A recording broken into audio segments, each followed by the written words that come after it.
My name is Adrian Murga, and this is my persuasive speech titled, Should a Transgender Person Be Fit to Serve in Our Military? What does it mean to be a transgender person? What is a transitioning process like? Are transgender people fit both mentally as well as physically to serve in our military? Does transitioning affect the military, such as gender roles? Is the process expensive, and would it be covered by the military's insurance? Assigning someone's sex is based on biology, chromosomes, anatomy, and hormones. But a person's gender, their identity, their sense of being male or female doesn't always match. By Lisa Fields.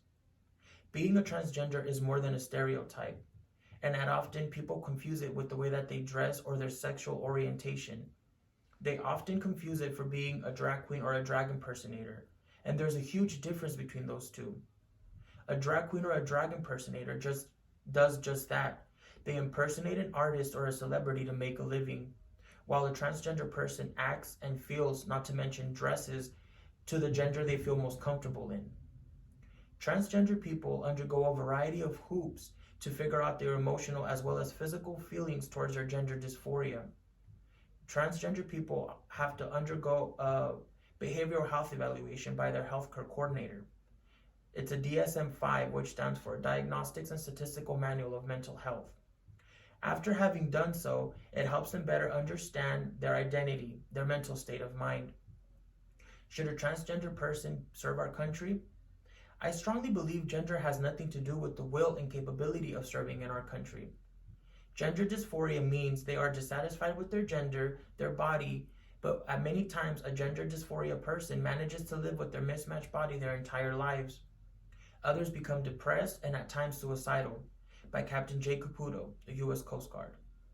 One of the requirements to serve in our military has to do with gender service standards, such as their height and weight, and other physical tests that they should do, such as sit-ups, push-ups, being able to run a mile or so in a certain amount of time, which would bring up the issue of a transgender person and their transitioning phase in the future.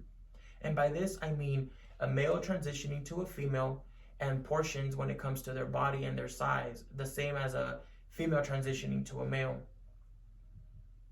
Physical alterations can be made to meet the military standards, and I believe gender dysphoria, a transgender person, should be no different. While in the service, the military makes sure to take care of the medical needs to ensure their troops are fit for duty. Why should this be any different for a transgender person? Much of the ongoing process consists of small steps such as their clothing, grooming, counseling, which a lot of these can be done all while deployed. I've read about the concerns when it comes to hormones and medication, and although not an ideal task, a person can indeed function without them, such as a female can function without birth control. This does not hinder them in any way.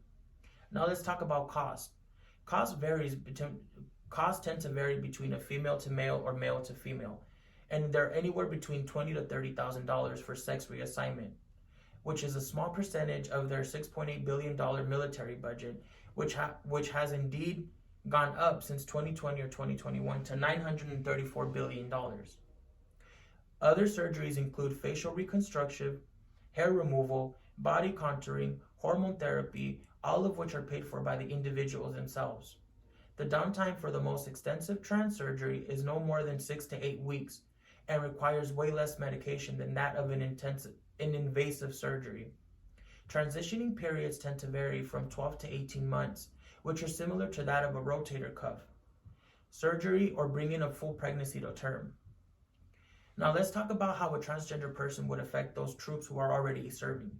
I feel it has a lot to do with the way that they feel, or a lot of people question how they would make them feel uncomfortable. But hey, wouldn't that be the same as another troop being racist towards someone, or even prejudiced towards someone's religion or sex? Truth is, people are not educated enough to understand a trans person's needs while serving in the military. Also, let's talk about a transgender person who has already transitioned. There would be no downtime. They wouldn't have to undergo any surgeries because they have already transitioned. I have talked about the time frame of transitioning, as well as the cost and aftercare. I've also mentioned the physical as well as mental evaluation needed to transition. And quite frankly, I believe a lot of the people who are against a transgender person serving in our military are just that, transphobic. or are not willing to understand or willing to accept change. If there is someone who is willing to fight for all of our rights and our freedom, lay down their lives and be away from their family and friends, I say go for it. Because if the tables were reversed, I can tell you right now, I'd be a coward. I'd be scared shitless. And there is no way in hell that I would be willing to put my life on the line for many other people. Thank you.